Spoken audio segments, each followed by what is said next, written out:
Michael's coming up live now. Did you?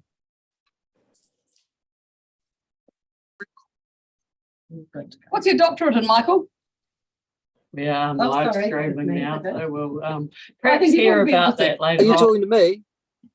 We'll talk about that later, Dr. I don't have a doctorate. Laws. Oh, that's like CR now.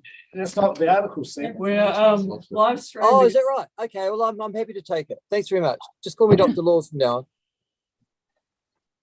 Okay. Oh no, it's Councillor Michael Laws now. Thank you. Brilliant. Okay, well, we're live streaming and we're underway. So, tēnā koutou and no mai haere mai. We're here in Strategy and Planning Committee today, and we don't have any apologies, which is fantastic. But we do have a special occasion today, in that it is probably, well, a number of councillors' potentially last day with strategy and planning, but also, like, we don't have any others before, do we? So to Hilary and Michael Deaker, thank you very much for your significant contributions during your time with the Regional Council in strategy and planning. But particularly also to Lynn Carter, I wanted to mention your contribution as well to this committee. It's for everyone. It's been a really important period in Otago's planning development, probably the busiest and arguably the most significant period. So it's been a lot of issues to debate and discuss and make decisions on and move forward. And we will continue to do that, but we will do it with the enrichment that you have brought to this committee. So thank you very much. Pim wants to make an announcement as well at this time. Thanks, Gretchen. Yes, so I think Andrew shared with council members this morning that essentially I've twisted Lynn's arm and talked her into coming to work for us as Kai Tohu, a chief advisor to the chief executive and a member of ELT, and the appointment's for the same length of time as my appointment. So really grateful, Lynn, that you've agreed to work for the organisation. That does mean that this is your last strategy and planning committee meeting. And maybe you'd like to respond to Gretchen's kind words, but we're looking forward to having you on as a member of ELT. Obviously, as my chief advisor, there's a whole lot of good reasons why I'd really love to have your knowledge and experience helping me, given that I'm new to this region and I don't have a network of contacts amongst mana whenua here. So really helpful for me to have you advising me, but also helping the whole VLT. And from an organisational perspective, I think you're going to be really important to us. But also, I'd like to just remind council members that all of VLT advise you through me, and Lynn will be doing the same. So there's also the opportunity for you guys to get advice through from Lynn as well. So really excited that we can announce this. And Lynn starts with us next Monday, so this is her last governance meeting. But obviously acknowledge that I'm looking forward to working with you, Lynn. You're stuck in Brisbane at the moment, I know, but you'll be starting work for us next week, and as I've explained, for the length of my interim period. And hopefully helping us establish some foundations for the new chief executive as well, in terms of that relationship with Kai Tahu here and with inside the organisation. So that's all I really wanted to say, Gretchen. We're looking forward to having Lynn on board. Thank you, and congratulations to Lynn, and thanks for the announcement, Pim. This is exciting news for the council. So we will continue on with the agenda now, but yeah, we're looking forward to the next phase in Otago's development through strategy and planning into another triennium, so an exciting phase. Okay, we have no apologies, we have no public forum. We can confirm the agenda, I understand. And we have a reminder there on conflicts of interest, which you're all aware of. We have confirmation of the minutes of the 10th of August. Moved Councillor Wilson, seconded Councillor Noon. All in favour? Aye. Against? Carried. We have the open actions from resolutions, which were the Otago Lake Strategic Plan, which is underway, and also Otago Active Faults Planning options, which is in preparation, and no change in that since we last reported on it. So I don't think we need to discuss those at this point then. We can move straight into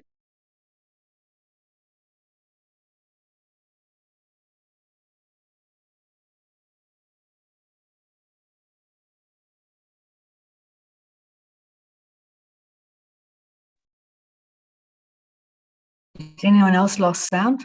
Yep.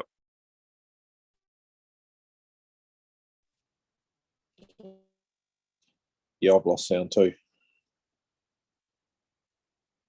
I think we all have. That's fine now. can you hear us now? Yep, thanks. Can do. Thank you. Apologies for that. Carmen's still on, as in. Yeah, I'm still here. It's just very windy. I'm sorry, so I might be in and out. Just connecting. Oh, thanks. Councillor Wilson's just noting. Oh, you've done that. Thank you, Councillor Hope. You're just needed to be muted with the wind. Thank you. Is everyone who's here listening, or is there some special status for the Ministry for the Environment? No, It's a sorry, public that's Ministry for the Environment is listening today. Yeah. Yes, but Yeah. so is any members of the public, but we don't Yes. have, Yep. does that mean there's other people, No, that's members of the all. public who could be listening? They can do it on YouTube. Yes, they're able to listen to our live stream, which is happening at the moment on YouTube. Thank you. Okay, on to that first paper. We have, the governance group report back there. And just need to discuss as well, a matter to do with the interregnum period as well in Land and Water Governance Group. Rachel, did you want to mention anything particularly? So the report is just being tabled with the committee for noting. It's the latest report prepared as at the middle of August for the latest governance group. Thank you. Okay, so if anyone has any questions on that, those matters, Councillor Malcolm and Councillor Wilson. Yeah, on page 15, 16, under regional topic consultation, at the bottom of that page, going to number 4, is a removal of topic mining. Activities related to mining will be addressed through other work on other topics. Oh, we're not on that We're page. not on yet. that paper. Oh, we're not. Oh, No, okay. sorry. I'm jumping here.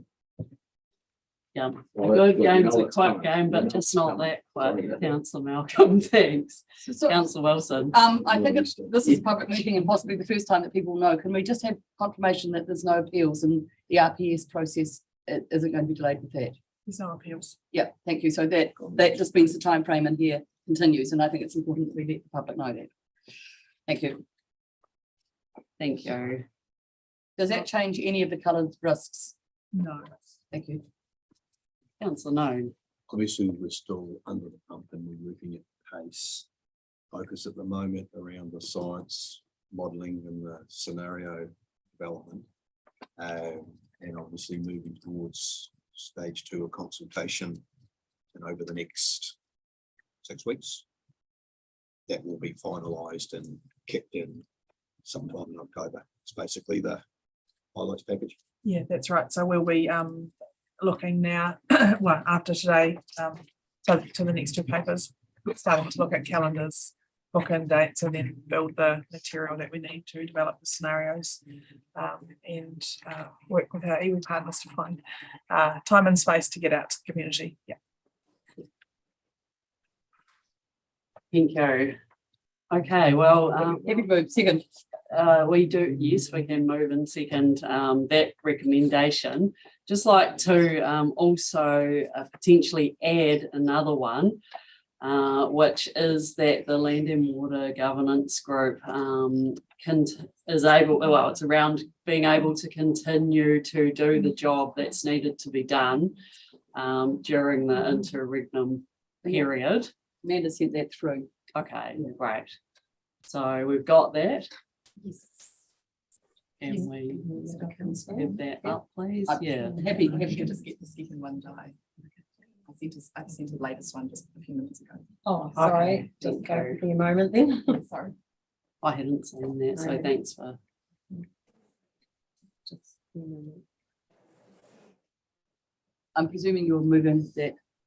Would it be better not to be moved by people being appointed? Andrew? Happy- I'm someone happy can I'm happy to do it move. Once we see it. I'm just dealing with, are we just dealing with the one, the first motion that's on the paper? No, that one plus the appointing you and Yeah, no. That was what Kate understood when she moved it, Oh, but I sorry. hadn't seen that second one. Yeah, thank you. Yeah, no, Kevin, could have it a second. Okay, we'll just get that up so everyone's clear, and it's clear to those who are watching live as well what we're voting on. would I? All the pressure's on you. Yeah, that's That's all okay. right. We can wait. It's no problem.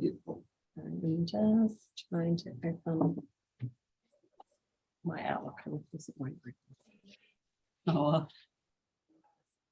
the white screen. Here we go.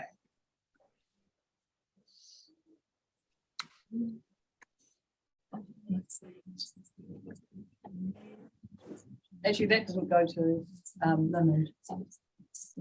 Edward. that's okay. It was, yeah, we only received it a few minutes ago. Many people Oh, won't have it's similar. seen it. Actually, I see, so. Yeah. Thanks. So there it is. I can see it myself. So the first one. Oh, okay, these are the, so there is already just noting the report. And then there's these two further ones. Resolves for Land and Water Regional Plan Governance Group to remain constituted in the interregnum period commencing 8th of October in order to continue with this critical work program, and 2, appoints Andrew Noon and Gretchen Robertson to the group in the interregnum period until the incoming council has made decisions on group membership. Wouldn't we appoint all members to continue? There's only two, technically, there's only two permanent members, so it depends what you want to do with the revolving No, members. but wouldn't we? No, it's say Iwi that- representatives. Well, one's leaving. Oh, no, she's not on it. Lynn's not on it. I just to interrupt, I thought that they were appointed. I didn't think council had appointed the iwi representatives. I thought they'd made the spaces available, which is so both the group remaining constituted or the iwi reps may remain in place. It's the council or representatives that would need to be appointed in the interregnum. Okay. I think you got that right. Understanding. Okay, as long as we all understand that is the context, that's great. Question. Yeah, Councillor Malcolm, we've already moved in second, so yeah, it was just a question, because that's sort of slightly different to what I thought it was going to be, in that if you require FMU councillors at that particular time, how will you bring them into that process? I thought we were pulled onto the governance group and we're talking. Yeah, it's a really good question because we're going to be in all the FMUs. Yeah. Can we cover that in the next? This is about the governance group. The next one is, No, it's sort of covered in the next one. Yeah, how we get those people in if they Sorry, I- they are required. yeah, they're essentially observers. Yeah, we could, I guess, have a third one that provision is still available. I mean, yeah, you could just change that second one to say and appoints FMU councillors to the group in the period if it's relevant or Yeah, is yeah. required. We've got councillors in there. Well, yeah, names. Representatives or appointees. I think we just trust you two to make sure you know and ring us up if we need the information. Yeah, that's true. Yeah, I think you're right, Kate. That is how it would work. We could all pick up the phone. Yeah. Oh, sorry, I Amanda. was just going to say, I mean, my understanding of this is it's probably only going to be one. I mean, it really is the interregnum period, and then council will pretty quickly be discussing, membership on the group going forward. So would it be critical to have all those councillors at that one meeting? It might be 2 meetings, just because we've got a lot of stuff on, but it shouldn't be too many more than that, so.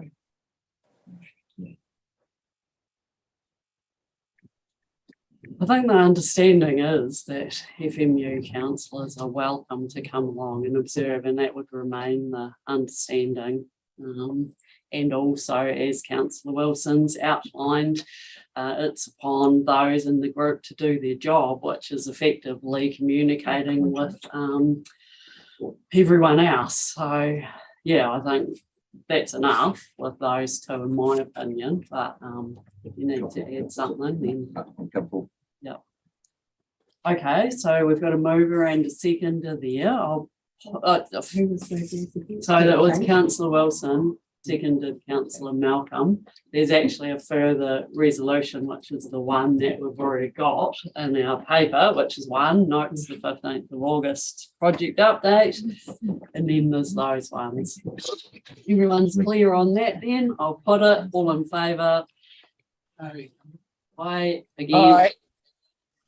Carried. Thank you very much. That is that paper. We're on to 7.2. Which is the overview of approach and timing for future consultation stages of the development of Land and Water Regional Plan. So we have seen this paper before. We have also discussed these matters in a public workshop yesterday. So the intention, I think, is just to have this tabled today. We're aware of the contents of this. And if there are any questions, you're welcome to ask them. Can I just clarify, after discussions with the CE, there have been some changes. The paper's broadly the same, but there have been a few changes. So it does the same thing and achieves the same results, but that was the direction. So the recommendations are the same. What's changed? It's a report change. It's a new report in essence. It's doing the same thing, but it's a new. No, it's from the last 2 times that it was tabled. Yeah, that's right. Sorry, it's no. The one that you've read is fine, but it has, if you were relying on reading it the last 2 times. Appendixes and things like that, which are different from previous versions that you've seen. So that's correct, and thanks for pointing that out. So when we go on to diligent, I need to explain that. Sometimes it updates things that we've already read, and it's really hard to know if they've actually been changed. No. And that's why I asked that question. Sorry, So if you can just direct questions through me, that'll be great. But it's a good point, Councillor Wilson. Councillor Malcolm. I'll practice this question already today. On page 15 and 16, recent topics consultation. At the bottom, removal the topic mining, and that you're going to cover that off under takes for use of water, damming, divergence charges. And when I get it over to the next page on 16, where it's got land use, mining actually isn't listed as a stakeholder group that you'd be consulting with. Damming and diversions. Because I think what that point is saying is we've moved them to the damming and diversions group, and they're under that group. So they wouldn't come under earthworks and erosion controls. We can add them in there. Yeah. But this list is, I mean, we discussed a couple of times ago and yesterday. It's we're happy to add groups that councillors think that we've missed. So if you've got any, just email them through. Really, so thanks. Yeah, I'll add that in. Any other questions? Councillor Calvert. Can you say the rural sector?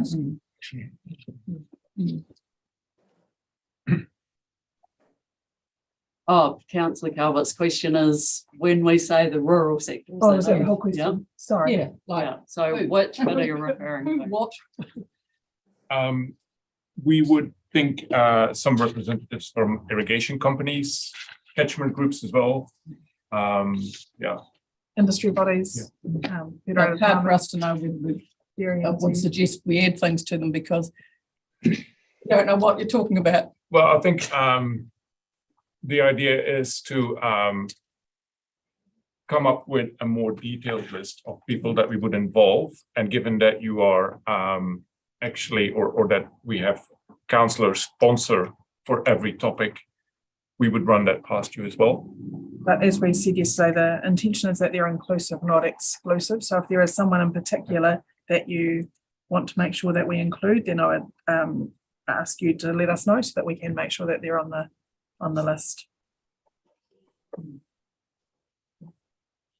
Just be good to Yeah. some stage have who you mean at each before people, so as that people can say, I thought these would be included in that list when it's a real list, but they weren't sort of. So long as somebody's got a chance to. We could do a bit of stakeholder mapping. Yeah. And run that past, like I said, councillor sponsors for each topic. I think That's a that'll be good helpful idea. because it just really doesn't give. Yeah, that's what I understood. Part of the job of those council sponsors would be ensuring that, the setup for the discussions is well planned and has the right people there. So that's a good point. Councillor Wilson, then Councillor Scott. I just want to test something. The activities on beds or margins of lakes, wetlands or rivers. We've had discussion, and Alexis brought this one up before, about esplanade reserves and esplanade strips and development around them. But having someone overarching looking at Walking Access New Zealand or something like that, would that be that topic, or would it be under a land use one that you'd be looking at? You know, having someone like Walking Access New Zealand to have a big picture of some of that stuff would be, we do have a duty for access to waterways under the RMA. And is that sort of? Yeah, that's Yeah. absolutely possible. Access is actually a big value, a big topic. Or what we can do in that space is limited because there's a bit of overlap with what the district councils are doing, but it would be good to. We can require district councils to do things, and that is privilege that we could be investigating a duty. That would need sort of an RPS level, as opposed to. I thought we had that in there is things that you definitely can hang clear out, direction. things- Yeah, absolutely. Yeah. Thank you. Councillor Scott. Yeah, sorry, I'm just trying to get some clarity from yourself on the determination of these key stakeholders. Like, do we, for example, advertise and invite people to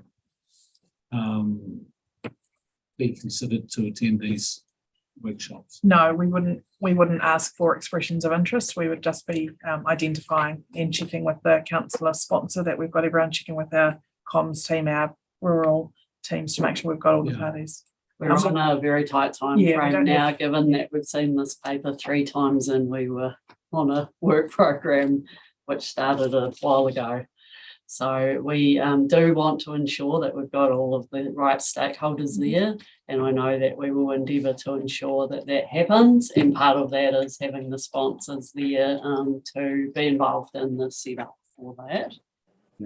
Took us about 2 months to do the EOI process for the RPS, and it's just time that we don't. It was a fabulous outcome, but it's time that we don't have. And I think everyone collectively, we know all the people that we need to engage with. Okay. We have a consultation and engagement database with the specifics of stakeholders. Okay, Tom. Yes, to you, Madam Chair. I think the purpose of those groups is actually to do work, actual work. And so we have to try to get a balance right between getting the right people involved and doing the work. So that means that we cannot extend the invitation to everyone. It's trying to find the right representatives.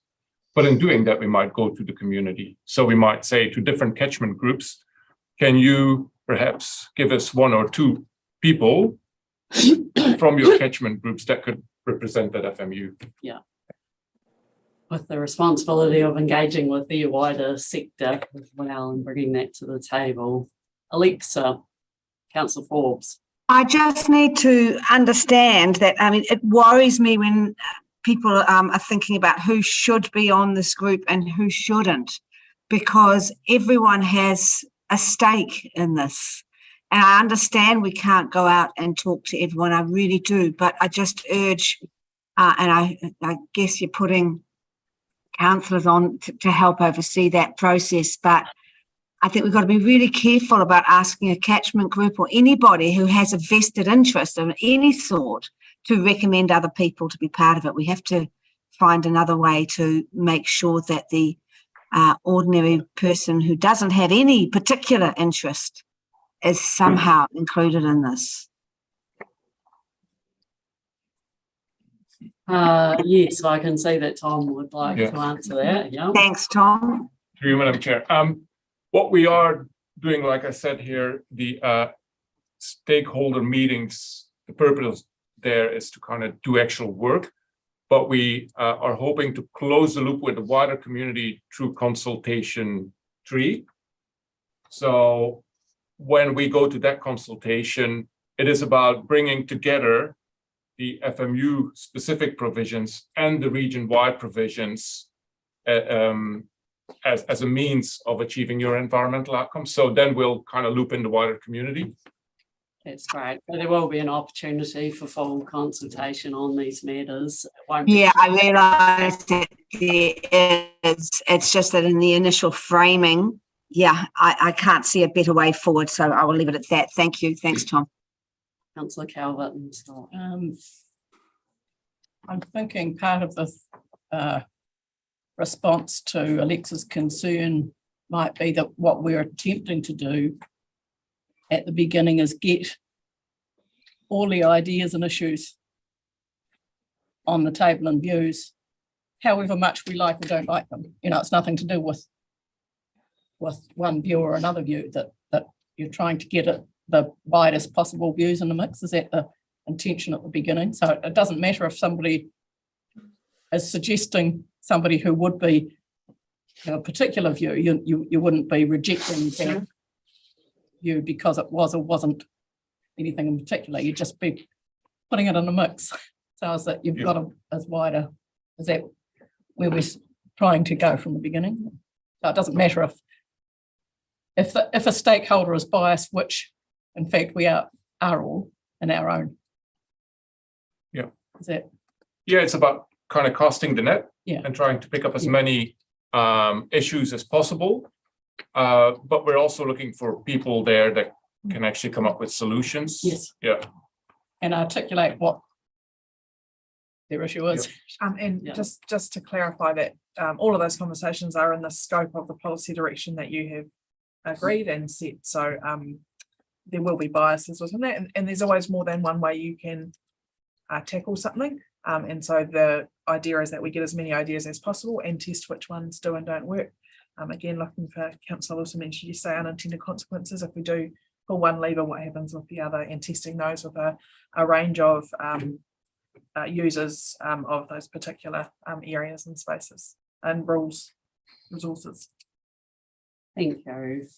I think key points of this paper are that we all realise we've got a tight time frame, but actually we are doing our absolute utmost to ensure that this is a successful process with genuine consultation, and we've put our minds to what that looks like and how we can be as effective as possible in workshops, several workshops actually throughout this triennium, culminating in having the region-wide provisions, extra step there with key stakeholders and sector representatives, getting to have a discussion and shape up some useful policy, which is really great, which can then be consulted on wider in the phase 3, which is actually a step that's been added in as well, which was initially not there.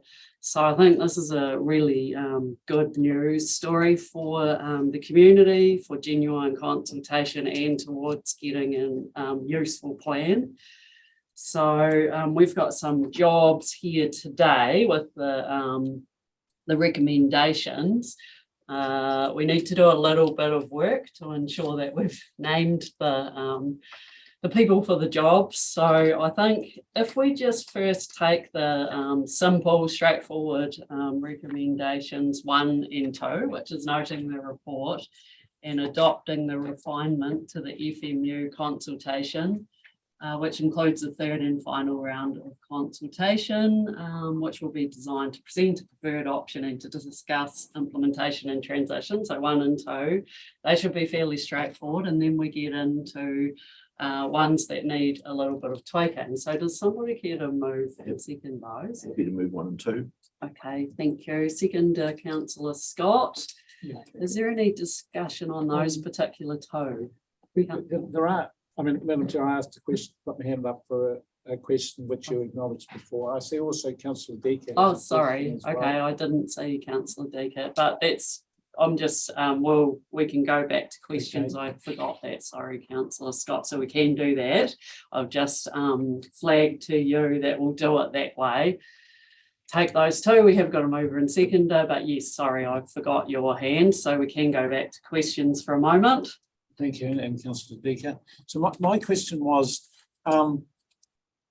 these workshops in stage 2, is it an option to do it on YouTube as well, so the public can actually observe it or listen to it, and even possibly contribute to it? So they could put in this, they could email in, actually, what about this point? So at the end of the whole process, you might have 20 emails, of which 3's about. No, that's not what 3's about. 3 is about that, but it's at a different time. Things are starting to get, we're presenting to the community. Yeah, there'll be some listening at that point, but this is the real listening point. Yeah, so through you, Chair, we haven't designed how we present that information out, and that is the intent of getting the councillors involved to figure out the best way to communicate. If that is a mix of, a recording or a YouTube live, from the meeting while we're in the room doing that kind of stuff, we can do that. We have done a couple of Facebook live sessions in the last couple of years, which are good, and we get interaction. But what I'm suggesting, though, like we talked previously about, you have recommended various stakeholders, you liaise with your councillor representative. But what I'm also saying is, if it was live, then people wide stuff you're talking about. The stage 2 stuff, the FM, the stakeholder. Yeah, so the stakeholder reference groups are for the region-wide provisions, and the stage 2 consultation is FMU consultation. So there's 2 parallel processes happening here. Okay. So the region-wide stuff, we weren't anticipating that we would be going, that would be a forum that we would have a live session, because we're trying to be quite targeted and actually get those people working. So we want particular expertise. Okay, so anybody can come to the FMU one? Yes, absolutely. Okay, so it's just the region-wide one. That's right. So, okay, so the question is, for the region-wide, we've determined some stakeholders. Would there be any benefit to have that open to the public, where you could also receive some email feedback or whatever that you could throw into the mix? Bearing in mind, you're trying to open the net, is what I'm trying to say. Yeah, so through stage 3 is too late. Well, through the chair, we weren't anticipating doing that. We don't have the time, and we don't really think we think that the opportunity for the general public to contribute is when we've got something for them to look at. So some draft provisions, does this work? Does it not work? And it's the developing up of those provisions, which is the stakeholder groups. And so that's why we've got the wider public in stage 3. It's not our intention to do that. In short, it's not our intention to do that. I know Tom answered that one before. I don't think there is, okay. But I'm not always right. I can answer that too. Yeah, sure. Sorry, Brian. I mean, it's always tricky, isn't it? I mean, we do council meetings in public. That makes good sense. It's not that we're trying to do, these aren't decision making to a large extent. They're working groups. And there's a risk to putting those in a live stream format, in my view, because they're operational. And sometimes, people who are not used to dealing with speaking in public are suddenly being forced to do so. And it would make it harder for some of those stakeholders to operate in the way that we need them to. So I see these as quite operational, even though we've got a range of stakeholders supporting the work. And it's not really a governance level No, it's very- workshops. So that's the very much in difference the work. between what we share in public, like we do with this meeting, and what we probably would try very hard not to. Yeah, which is these types of workshops where we're literally, we're wanting people to contribute, not worry about what's being maybe aired publicly. Okay, thank you. Councillor Deaker. Yeah, thanks, Madam Chair. I'm referring to page 17, the table at the bottom of that page, particularly the boxes for stage 2A, in other words, the second round of consultation. And the key actions there are defined in that table as present and discuss. And I didn't think that captured what we had previously agreed as a council would be the means of that consultation, which was predominantly to listen. Presenting and discussing sounds very didactic. Now hear this sort of stuff to me. And it doesn't necessarily suggest that we're going to be in that consultation process listening and noting to the feedback that we receive. Now, could we therefore have, at this late stage, some words added into that second box under stage 2A, where it's clearly set out that what we're doing is listening? I understand that stage 2B, the third round, is much more inclined to be didactic. In other words, we're presenting options for people to consider and give us feedback on. But 2A, stage 2A is very much us listening to the external audiences. Am I right? Through you, Chair, yes, you are right. I'm happy to add some words that if you've got any. That describe that it's consultation, so that people need to be actively giving feedback. That's right. Yeah. Rather than discussing, we're actively capturing their feedback. That's right. And if you're happy, through the Chair, we can just add a bullet point that says, or a sentence says, in order to actively capture the community feedback on scenarios. I think further matter, because this was a public workshop yesterday as well that was raised, and thanks for reminding me, Councillor Deaker, because this is important, was I think by Councillor Calvert through as a theme is the reporting back as well to communities on what we did capture. So that's transparent. But it's a good idea. No, I think you have raised that a few times. Yeah, just so that as well as, that just people can see that we've heard, and no doubt that that would be part of the process, but just recording that might be good. And what we think we've heard. Yeah. Because sometimes when you report back to people, it turns out that's not what they thought they said. Okay, thank you. So those types of words will be added in, and I can see that Gary's got his hand up now. Gary. Yes, thank you. Just a quick comment or a question, I suppose, following what Councillor Deaker has just said. Look, definitely, I totally support that we have to be listening, but the sooner and the more detailed the staff thinking can be put to the community in that consultation, the more robust the response is going to be, and the more understanding is going to be garnered from that discussion. So because stage 3 is going to be, will be basically just this is what it is, or this is what we've arrived at. And the next step beyond that is formal, you're in the formal process to try and change that. So I guess my concern from what Councillor Deaker had just raised is around, we have to be absolutely certain that the staff position is very clear so that this consultation is the most robust it can be. So if I can just address that through the Chair. So one of the things, Councillor Callagher, that we're talking about is how we can get information out ahead of those consultations as early as possible so that we can socialise it as much as possible, and then that allows more time in person to have the meaningful conversations rather than spending a lot of time in those meetings talking about some of the information behind it. So we're really aware that, we agree with you. We need to make sure that we've done that. And again, that's part of having the councillors on that working group so that we can make sure that once it's ready to socialise, we can give it to the relevant councillors and they, can socialise it and we can use all of those tools and avenues. But it's really important that we do that as soon as we can. Yeah, cool. Thank you. Councillor Wilson, have you got your hand up? Yes, I have. Well, it goes to the actual wording. Now, if I were looking in at this and thinking that you're going to sit and listen as well as and do feedback, there may not be one preferred option. There may be several options.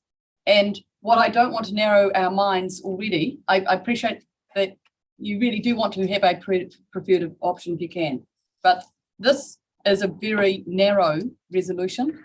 I would prefer to see preferred options because there'll be several options that you need to consider and they all may interface a bit.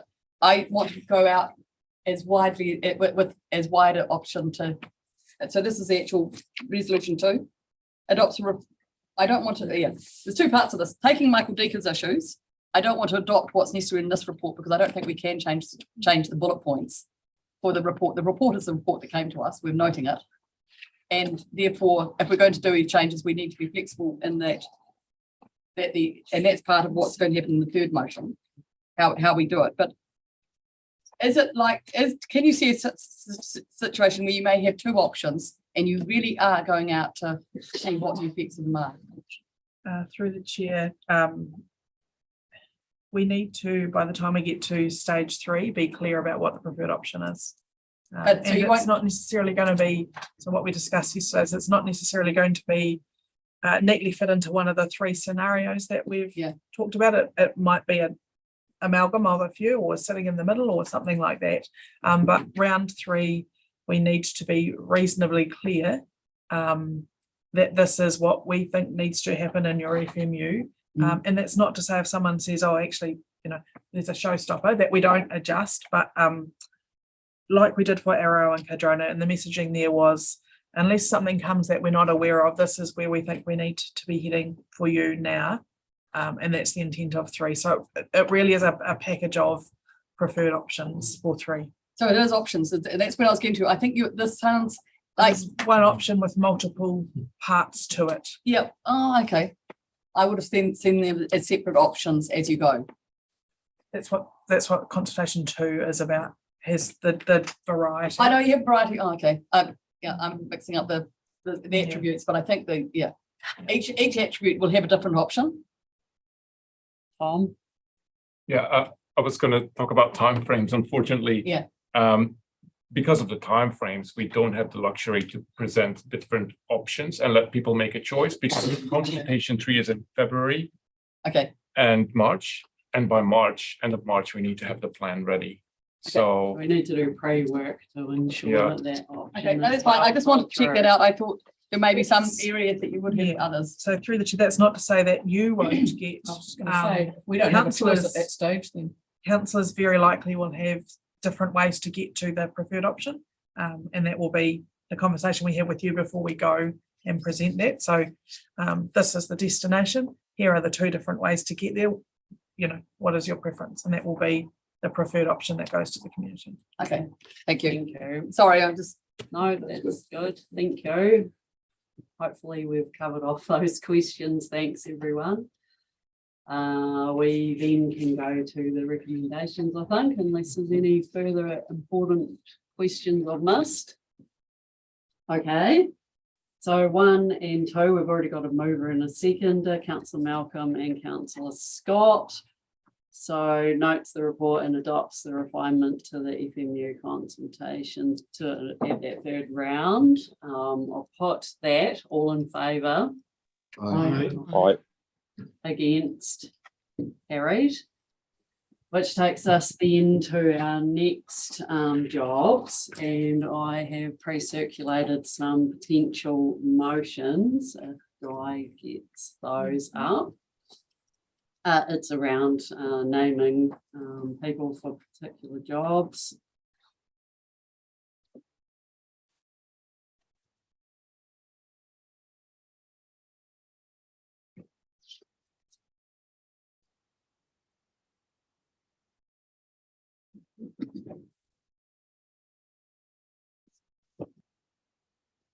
Is three going to have the names Yeah, in there? three's different, but that's okay. I can read that out because I have that written here as well.